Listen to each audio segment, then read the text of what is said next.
This is the Brisbane Lions Fancast with Dom Fay and Michael Whiting. Yes, we took a week off for the bye, just like the players, but we are back with the Brisbane Lions Fancast. Mike, did you enjoy your weekend off? Loved it, Dom. Absolutely loved it. It was coincided great quite nicely. Both clubs you cover having the week off. Yeah, very nice. Able to go and have a barbecue with a few mates that I don't get to see very often. And as a lot of people in the footy industry find, you don't get to see your mates during the footy season too much because your weekend's a bit of a write-off. But no, it was a good weekend to kick back and just take in a little bit of footy as a spectator and not sort of concern yourself too much with work. I'm sure the players loved it as well. Yeah, no, I think supporting a club like the Lions near the bottom of the table this year often comes with a lot of angst, so it was enjoyable to sit back and enjoy a weekend of footy where there was no emotional stake really in the outcome of the games. Although one result, Dom, I think we're going to touch on it maybe a little bit later, we can get straight into it, is the St Kilda upset over Fremantle certainly had implications for the Lions, doesn't it? Well, before this game, I would say that everyone thought St Kilda were $1.01 for the wooden spoon. They didn't even look like coming close to any other team to get another win. But now suddenly they're only a few percentage points behind us.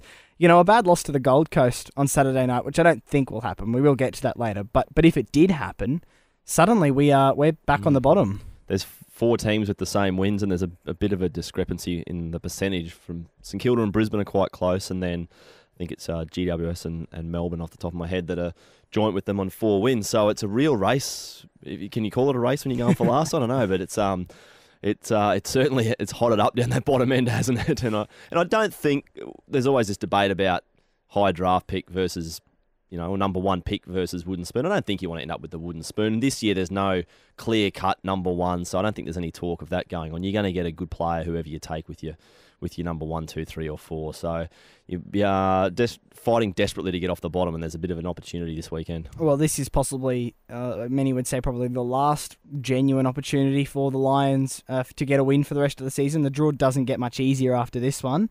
So Q Clash obviously at the Gabba. I can't actually remember who we do play. I think there's Melbourne and Adelaide in the next yeah. couple of weeks. So there's a couple of small but you're right in the fact that this is it's a good opportunity. Yeah, Adelaide worries me because I feel like they're coming back into form. They might be playing for something a bit bigger than avoiding the wooden spoon too, trying to play for a spot in the 8. But I guess that's a couple of weeks away. And yeah. St Kilda showed that anything can happen, and so did a lot of other teams on the weekend. It was a good weekend of footy, so guess we hope this weekend can be just as good. So looking towards the Q Clash then, Mike, we'll touch on it briefly before getting towards some off-field things that we should probably touch on, being away for 2 weeks now.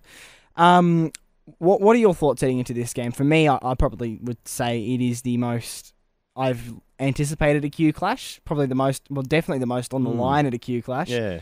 And it's a very, very foreign position for the Lions to find themselves in the build-up. Yeah, it is. It's definitely you're right there in the fact that it's the Q Clash with the most to play for because of Gold Coast position. They're all of a sudden just out of the 8 now. They're scrapping and fighting for their lives to make that top 8. And I guess Brisbane Lions fans don't necessarily, and why would they take in the big picture of things? But, I'd love to see Gold Coast make the finals, but...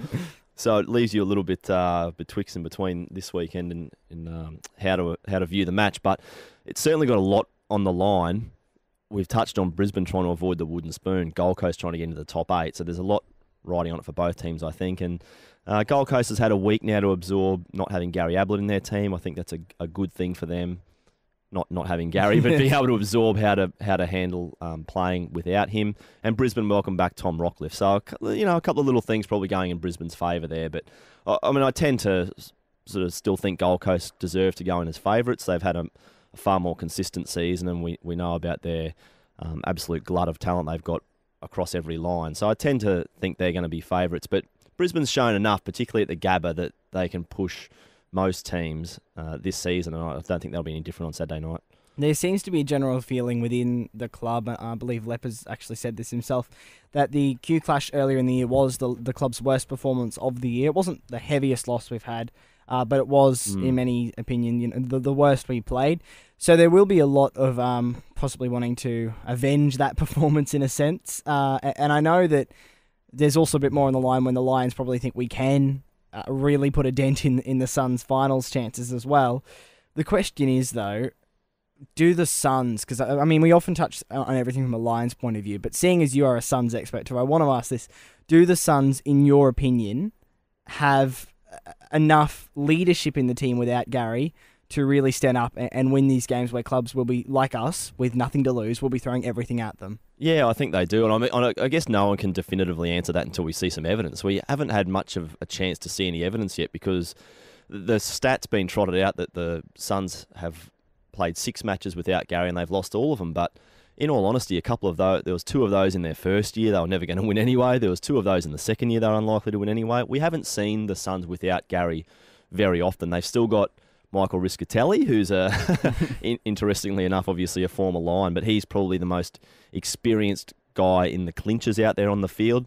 But I think the leadership, and people probably haven't seen a lot of it yet, of Dion Prestia and David Swallow and Tom Lynch. Those 3 are vice captains, and they'll be rotating the captaincy along with Riscatelli for the rest of the year. I think those 3, the greater public haven't seen it yet, but they are very, very good leaders. They're very talkative on the training field and on the playing field. I think it's a great opportunity for them.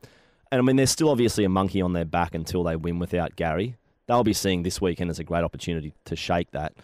So I certainly do think they've got the cattle to step up in Gary's absence, both from a playing point of view. We know they're undoubted talent through the midfield. I don't think that's an issue, but the leadership, you're right to sort of question that, and I guess we'll get to see a little bit more of that this weekend. What I do find interesting about this game, and I haven't seen the exact stats yet, I imagine probably later in the week they'll come out, but I would hazard a guess that if Brisbane are more experienced than Gold Coast this weekend, it wouldn't be by a lot. Now, obviously, Ablett is out, but we're seeing probably the youngest Brisbane side we've seen in years run around at the moment. You know, especially now with Redden out for the year as well as Rich, Leuenberger still out, Staker still out, McGuan out.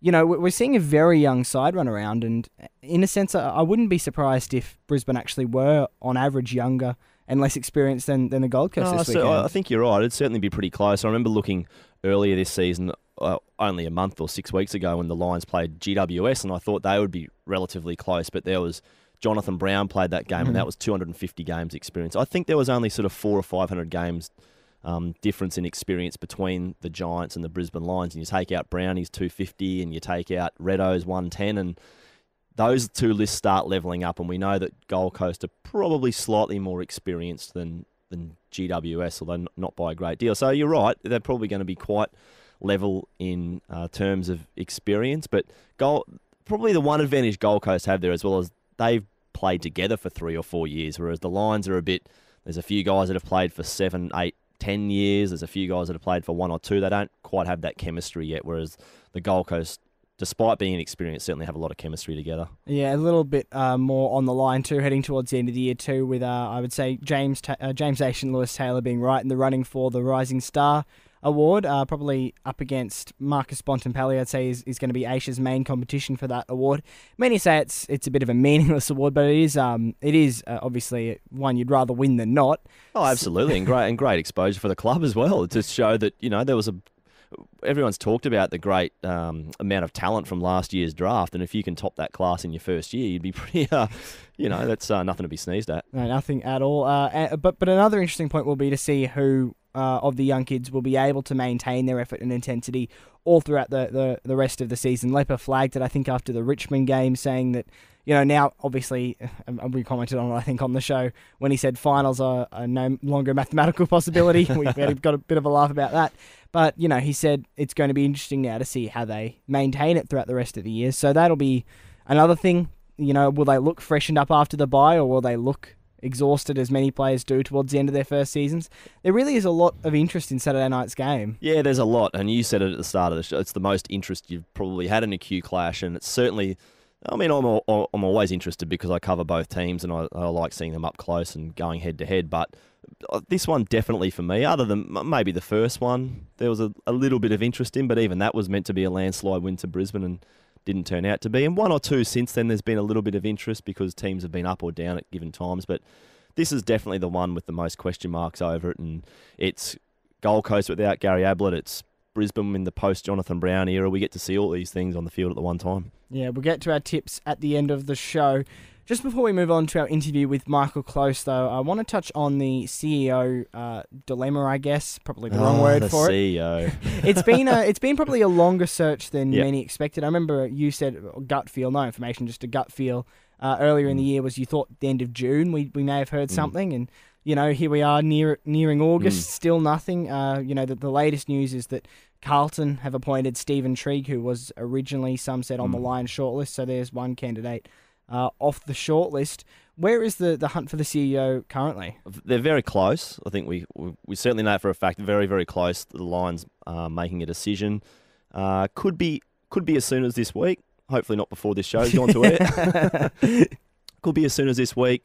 And from what I can understand, will certainly be within a week or so. So they're very, very close. And obviously the Stephen Trigg domino falling earlier in the week. I'm not sure if I don't think that sped up the decision at all, but it probably narrows down in people's minds who the candidates are. And obviously Greg Swan's one that's been touted quite a lot. Former Carlton head honcho, so he's certainly right in the frame. And Richard Griffiths and Michael Conlon have also been spoken about. So to the best of my knowledge, we should know within a week or so and potentially as soon as the end of this week. But getting very close. And I know everyone out there is busting to find out who the CEO is, but I was sitting back earlier today thinking I will get shot down for this, no doubt, but how many people really care about the CEO? It's not a coach, it's not a player. Like it's one for the important. diehards. It is one for the die, and it's very important. I'm not trying to downplay the significance of that role in the club because it's over huge task, and particularly at Brisbane, there's so many off-field things to sort out. But gee, once it's appointed, let's just get on with it, eh? Like I mean, surely pick the right person, get in there, start turning the club around, and let's start worrying about the on-field stuff again. I'm sure that's what everyone wants, and hopefully in a week or so's time we'll be a step closer to achieving that. Yeah, I think a lot of people probably are in a situation where the CEO role does have a bit of interest this time because they know that what comes with the CEO role is a public voice to maybe stand up for the academies, which is needed at the moment. That's a good point, yeah. For things also such as obviously sort out Springfield, which I mean is really, who knows what's happened there. Feels like that's just been going on for years now. Probably has been, but there are a few off-field administrative things that there's probably a bit more interest than there normally would be with the CEO's arrival. But maybe I'm just jaded by it all, Dom. It's been a lot of off-field drama over the past few years. If you had to take a guess right now, with everything you've heard or everything you've thought, who would you say it's going to be? Are you leaning towards Greg Swan? I am leaning towards him, and in all honesty, that is I guess it's an educated guess. I'm no more in the picture than probably most people, but I certainly think that he's obviously been the man that they've wanted from early on, and I think a lot of that's fallen back to whether Greg Swan wants the job and where it fits into his lifestyle. He's got kids in Melbourne, he's obviously in Melbourne. He's got kids down there schooling and whatnot. So there's obviously a bit to play out there. But my feeling is that he's the man they want, and I think he's the man they'll get, which would be unbelievable for the club. It'd be great for the club. He's got a good record, but if he doesn't get it, and it's Richard Griffiths or Michael Conlon or whoever it happens to be, could be someone we don't know about yet. I'm sure they'll do a great job. The Lions aren't going to put someone... It's been a very thorough, and while it has taken time, I guess that's the thing we can be assured of, that it has taken time because it's been thorough. So you're going to get someone good in the position. And just one more question before we move on Greg Swan. It was initially touted that he could also be in the running for the Gold Coast job. You do some work with the Gold Coast. I've heard that sounds more and more unlikely now. That's my feeling as well. It's more and more unlikely. So...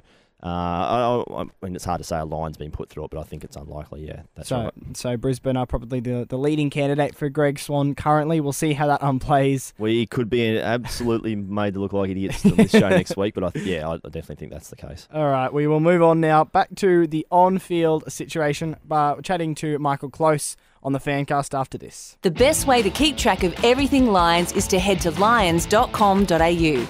It's the first place to find the latest Lions news and videos, get the lowdown on upcoming games, results and player stats.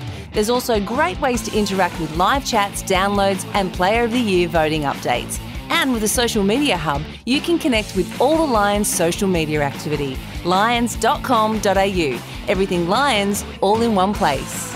Joining us on the Fancast this week is the young key forward who has more and more cemented a spot in the best 22 in the past few weeks, Michael Close. Thanks for joining the show today, Michael. No worries, pleasure to be on here. How have you felt just with your personal form to start with? Obviously, you've worked your way into the side recently and had some pretty good performances. Have you been pretty happy with your second half of the year? Yeah, I started off a bit slow, wasn't influencing too many games, but second chance I come back in, I started to play a bit more consistent footy. obviously you need to keep influencing the game and being able to have a big presence up forward along with Daniel Merritt to be able to, because we're the only two key forwards down there, and obviously I'll go into the little bit of second ruck, so I need to be able to have a good influence on the game to cement my spot inside. Michael, can you tell us what difference it makes to you now that Jonathan Brown's not out on the field, I suppose? Did that change your mindset or change the way you played the game once Brownie hung up the boots? Oh, no, it didn't really. It obviously gave me another opportunity to be able to get back into the side, but it's also been great for him to be able to spend more time with me and the other young key forwards in developing their game, to be able to get out on the park as quick as possible. Obviously, many people probably forget the fact that you only did debut this year, all the way back in round one. Do you feel like it's been a year where your development has tracked along as well as you'd hoped? Are you at the mark where you would have thought at the start of the year this is where you want to be, or a bit in front of, a bit behind? Can you give us an indication of that? Well, definitely. End of last year, I said to myself, I need a big pre-season to be able to play some senior footy this year, and I didn't expect to be able to be playing this many games, so I've exceeded probably my expectations, but obviously the coaches have faith in me, so it's been good for them to be able to give me an opportunity. I guess there's a couple of different development paths, Michael. Like you can play in the reserves, which you did last year and at times this year, and develop that way, or you can be sort of thrown to the wolves and play against the men in the seniors. Can you tell us the difference, I guess, in your development being up against the bigger bodies and up against the seniors this year?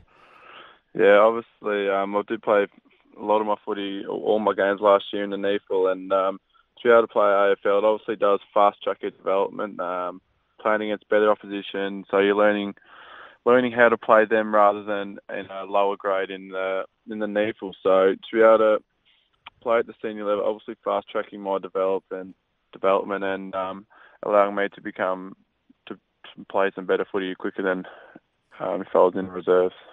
Is it a bit intimidating being the young key forward who's coming after Jonathan Brown's retirement to fill that spot?